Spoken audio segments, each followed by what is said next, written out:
జై శ్రీరామ్ జై శివల. నిన్న జరిగిన ఢిల్లీ రాజధాని ఎలక్షన్లో ప్రజలు మంచి గుణపాఠం ఇచ్చారు. ఎందుకంటే 25 సంవత్సరాల తర్వాత ఢిల్లీ రాజధాని పైన కాషాయం జెండా రెపరెపలాడుతున్నది. దానికి కారణం మన నరేంద్రుడు. ముఖ్యంగా గమనించాలి ప్రజలారా, తెలంగాణలో కూడా రానున్న రోజులలో 3 ఎమ్మెల్సీలు సార్వత్రిక ఎన్నికలు మన కైవసం అవుతున్నాయి.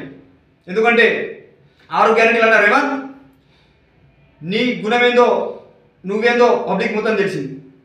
నువ్వు దేనికి పనికిరావని తెలిసిపోయింది. నువ్వు ఢిల్లీకి వెళ్ళి ప్రచారం చేసినావు. నువ్వు ఎక్కడ కాలు పెడితే అక్కడ శని.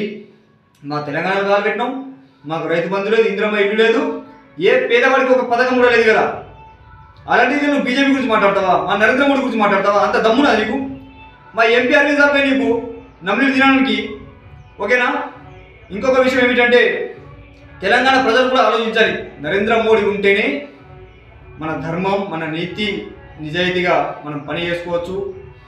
మనం పరిపాలన కూడా సస్యశ్యామలంగా ఉంటుందని నేను కోరుకుంటున్నా.